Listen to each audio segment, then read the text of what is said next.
I apologize for the glare. I don't have a blue screen. I don't plan on buying one anytime soon, so we're gonna glare it up together. Hey friends, it's me, the Ebony Otaku, the well-rounded nerd. Today I want to talk about one of my all-time favorite movies. I probably watch this movie every couple of months and it never gets old. Kung Fu Hustle. Okay, yeah, so I guess spoiler warning for a 16-year-old movie. I was fortunate enough to see this one when it came out in theaters when I was years old, and I loved it. Couldn't wait for it to come out on DVD. Got it as soon as it came out. Still own that DVD today, but lucky for me, it's also on the streaming. So yeah, got my Kung Fu Hustle whenever I want it. So, if you're unfamiliar with this movie, you are in for a treat. It's a great martial arts movie, it's a good action movie, it's a good crime movie, it's a great comedy, and for me, that's a lot. I typically don't like comedy, but this one works really, really well for me. And also, the acting is just spot on. Everyone is just so over the top and perfect in their roles. It's one of those movies that's just super memorable and a fun watch. So let's get into it. I'm prefacing too much. Let's just talk about it. Kung Fu Hustle is the story of Sing. He's a wannabe gangster who can't gangster at all. He's not tough. He's not particularly clever. He's not particularly strong. He's really just an average dude. And the gang that he's trying to break into is the local group of tough guys known as the Axe Gang. You can see them back there. The Axe Gang are kind of running things in this particular city. They're not nice. They got control of the police. They got control of the gambling. They will kill you for no good reason. They got no problem with it. It's run by this guy. He's not even a little attractive. So that they're just out being bad dudes, and he wants in, but they don't want him. They don't want him at all. Well, forget about Sing for a minute and jump to a little slum high rise run by a landlord and landlady, and that's what we're going to call them. They have actual names in the movie, but from here on out, except for Sing, I'm going to call people what they are because there are 9,000 characters in this movie, and there's no way I'm going to remember all their names.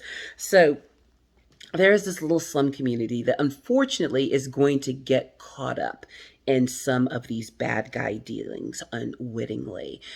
We're introduced to members of the slum community. First, we see our landlord and landlady. The landlady, she's kind of a little bit of a stereotype. She's got the rollers in her hair, walking around in an old ratty nightdress and flip-flops, telling people they need to pay this, pay that. I'm going to shut the water off on you, blah, blah, blah, blah, blah, around the neighborhood. And then we see the landlord, which is landlady's wife, and he's a little bit of a what's the word? He's a lech. He's after every pretty girl that he can get to talk to him, but because he's a landlord, they're going to talk to him. So he's out there trying to, run game on all the local women, and his wife is watching him like a hawk. And when they disappear back into their quarters, the whole neighborhood can hear her beating on him. It's quite hilarious. The DV is not good. That's not good, but this is a movie and it's a comedy, and yeah, just let it go. But their relationship is quite hilarious, and as we find out more about them, it becomes more apparent why they act this way to each other.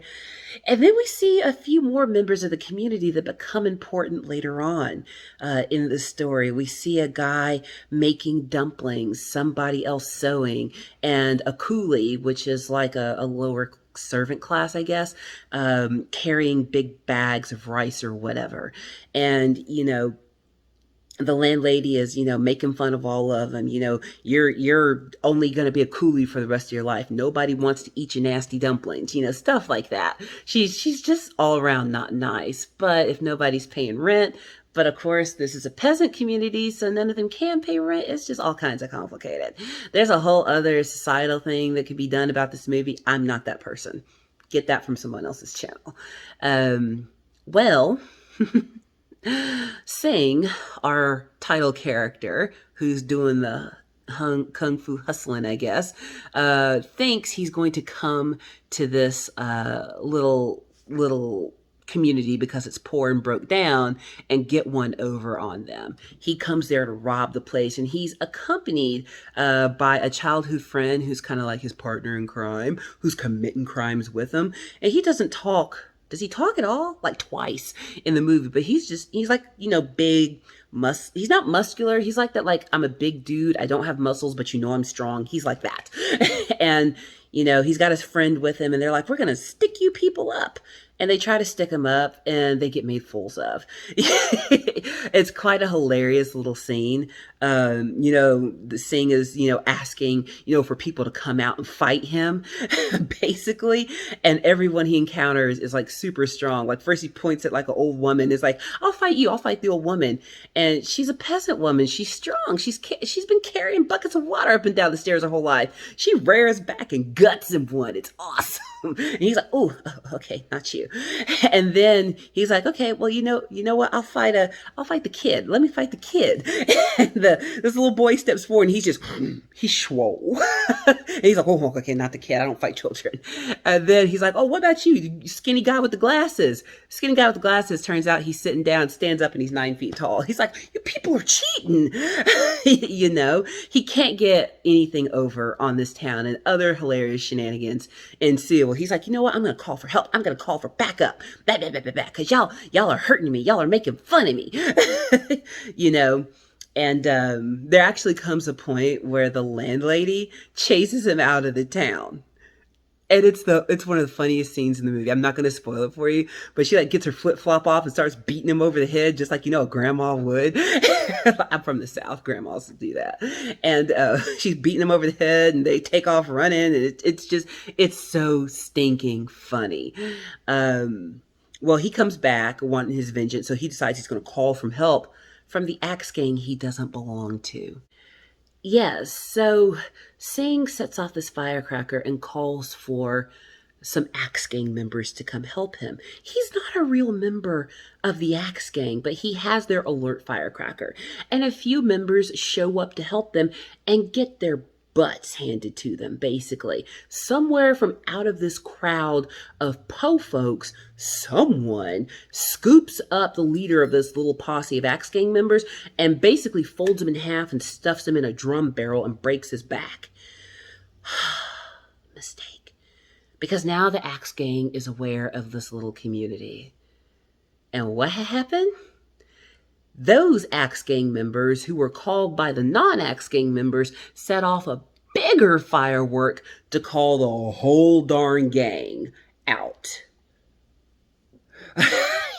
And shenanigans ensue.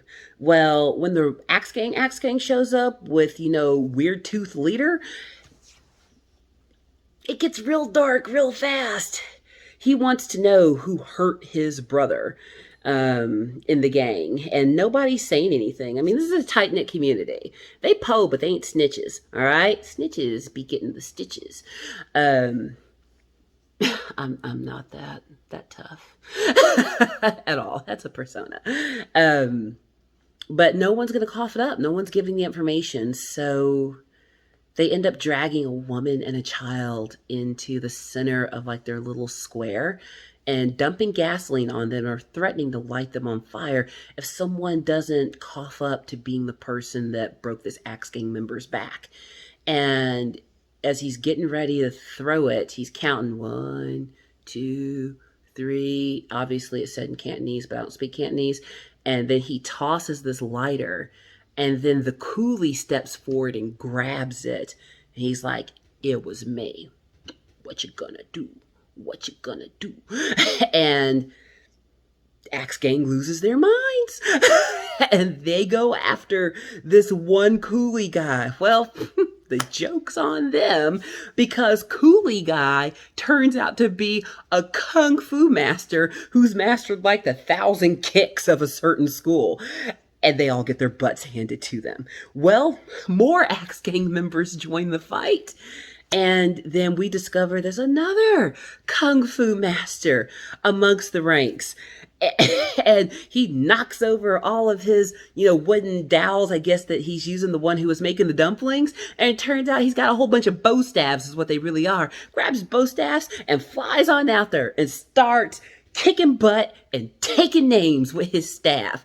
But then wait, there's more. Turns out there's a third kung fu master in the vicinity, and that was our tailor friend. He gets his little measuring tape and wraps it around. He throws it up, wraps it around like some poles where he's got these rings where he hangs stuff, and the rings fall down onto his arms. And now he's got iron arms, y'all. And then all three of them have this moment where they get back to back fighting all these people, and they're like, oh, there were three kung fu masters in this town, and we had zero ideas about that. But they commence to kicking all the butt and taking all the names. And they drive the Axe Gang out. They are super strong, but here's the problem. When you make enemies of gangsters and mobsters, they're coming for you. And the Axe Gang decides they're coming for this little town. Well, landlord and landlady have a meeting with these three, and they're like, thank you for saving us, but we don't want a gang war in our slum, so you're gonna have to leave. And they're like, that's cool. Thank you for the time we spent here.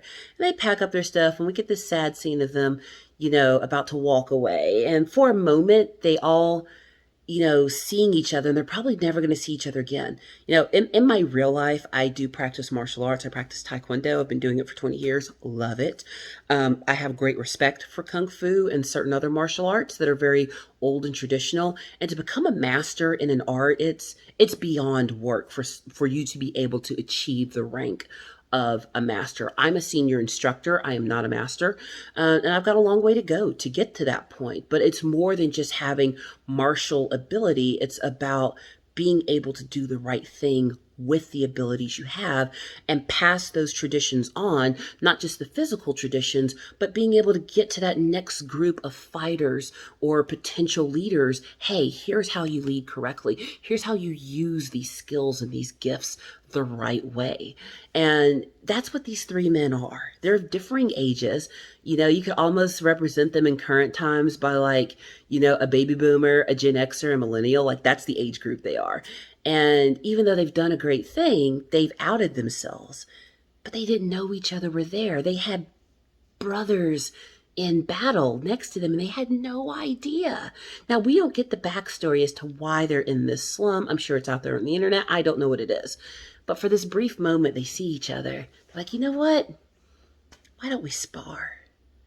And you get one of my favorite scenes in the whole movie of these three Kung Fu masters just testing their skills on one another. And it's beautiful. When fighters respect one another, it's a beautiful thing to watch. It's like an intricate dance. The respect and restraint shown in respectful sparring cannot be matched by anything. Okay, I digress. Homegirl really loves her martial arts. But they've got to pack up and leave. And they were glad they got to meet each other. But in the packing up and the leaving, bad things start to happen. We see our coolie, who has 1,000 kicks, walking down an alley, and you see shadows behind him of things getting chopped in half. First it's some leaves on a bush, then a pot, then a cat. And then we see the shadow of his head getting chopped off. Killed from behind. That is so disrespectful. And then our other two are trying to leave. Our friend with the iron rings and our bow staff gentleman. And they find these two seemingly blind men carrying on their backs what looks like a giant coffin. But it's not a coffin. It's a weapon. It's a stringed instrument that I don't know the name of, but from it, they are able to throw out pressured air and knives and other crazy weapons. And that's how they killed the last guy. Well, where did these people come from? The Axe Gang got scared from their last battle and hired them to kill them. Yeah. Yeah. So then we watch these two, they're not kung fu masters, these two music guys, and these two kung fu masters battle it out, and it's epic. You gotta watch it. And they try to save each other. And when the death blow is coming to them, that's when we learn more about landlord and landlady. Landlady appears, and she is in front of our other two kung fu masters, and she takes a deep inhale of breath and then lets it out with all of the force, and she blows these men into oblivion. Like their clothes come off, they go flying back, everything. She's able to use a kung fu skill called the lion's roar. She's a master. Well, then husband gets involved, and he's slinging them around by their collars and actually makes a yin-yang in the dirt with them and throws them off into oblivion. He's a kung fu master as well. They try their best to save the other two masters. They can't. They've had too many injuries. But again, it's masters are like, oh my goodness, I can't believe I got to see you before I died. So sad. It is a comedy, I swear. But they want to let the Axe Gang know that if you come back, there's going to be problems. And next thing you know, the Axe Gang members, the leader who was watching all of this go on, he's like, oh, they're like that. And then you cut back to the middle of the car, and landlord and landlady are in the car. Landlord is up front, hugging on the driver like, hey. And landlady's in the back between like henchman and Axe Gang leader. And she doesn't even say anything to him. She goes,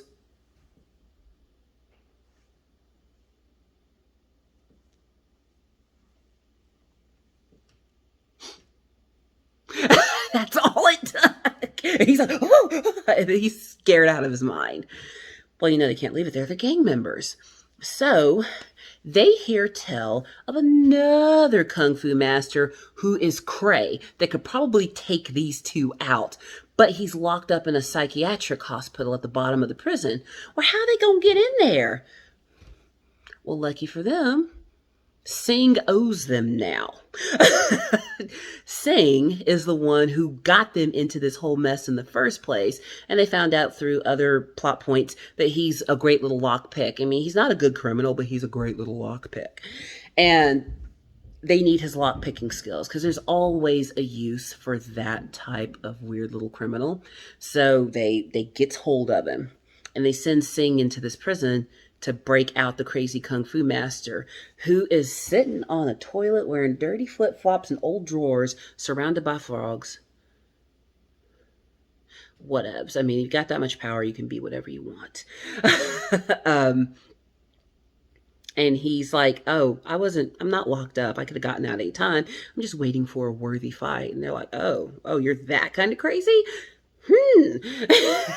Well, they get Frog Guy back to town. They try to dress him up. Doesn't work. They want him to prove that he's as tough as he says he is because he looks just like a spindly old crazy man. And he catches a bullet. He takes a gun, fires it, and catches the bullet next to his head. And they're like, oh. Well, landlord and landlady are already at the place where they've brought this guy because they knew he was coming. They could feel the aura. I don't know, something mystical. And they have a respectful conversation. They're like, oh, this isn't personal. And they're like, oh, we know it's not personal, but I have to kill you. I was hired to. Yeah, it's cool. We're going to fight. Let's fight one another.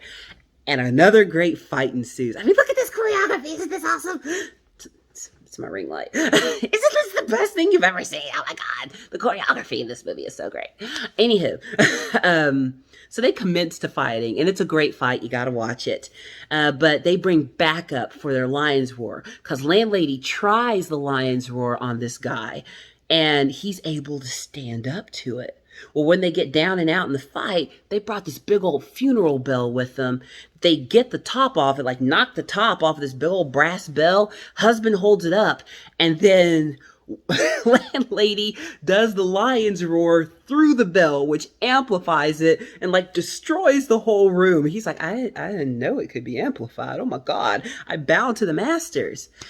And they're accepting his cease and desist. And then he fights dirty. He gets out this, I don't know, this little stabby thing and stabs him, and it like puts a poison needle in him. Oh. Well, Singh has seen all this go on. He's seen it all. And since he has seen it all, he's mad now. He's like, you know what? I know I'm a petty criminal, but these are real criminals, and I'm not going to stand for it. And while he sees him hurting the landlord and landlady who let him get off scot-free and they could have killed him, he takes a piece of broken furniture and bashes the guy over the head with it. And he doesn't flinch. That should tell you to be scared. So Crazy Frog guy turns his attention to Singh and is like, oh, you want some of this? He starts beating his face into the floor, literally, like face all the way down into the floor. Now we're going to back up a little bit. So throughout this movie, there have been several moments where Singh has gotten grievously injured, but he's okay like 10 minutes later. Like he's got this whole Wolverine rejuvenation thing going on in his blood, which makes him some kind of chosen one, whatever. And his friend actually notices it. He's like, dude, we just got hurt. Now you're okay. How are you okay? Well, it looks like he's super bad injured, but landlady and landlord have just enough energy to scoop him up. They've got supersonic running speed and get him home. They take him to an altar. They wrap him up. His injuries are just terrible. And then they read his fortune, and it's like super bad luck. But you know what? They're like, he reminds us of our son that we lost, so we got to take care of him. Well, lo and behold, up under all those bandages from his injuries, that's really his chrysalis, his cocoon, and it bursts forth, and he's a butterfly reborn. That's why I'm wearing the butterfly necklace. He's some kind of chosen one, and he's reborn looking like some dead up Bruce Lee copy. And homegirl wasn't mad about it, I'm not gonna lie. It was a good look. Anywho, well, now he's got to fight Frog Guy. But not just Frog Guy. The Axe Gang follows them back to the slum where he's recuperating. He makes sure that landlord and landlady are safe. But Frog Guy is there as well. So he's got to fight all these Axe Gang members and Frog Guy. And Frog Guy ain't having it because Frog Guy wants him to himself. And it turns out that imitation Bruce Lee is some kind of little kung fu master and commences to making mincemeat out of all of the Axe Gang members. Another amazing fight scene. You got to watch it. I can't describe it well enough for you to get it. And of course, the final boss, Frogman, who fights dirty, by the way, you know, has a secret power of his own. And he's able to like put all of his energy like a frog into his back legs and propel forward like a bullet or a cannon.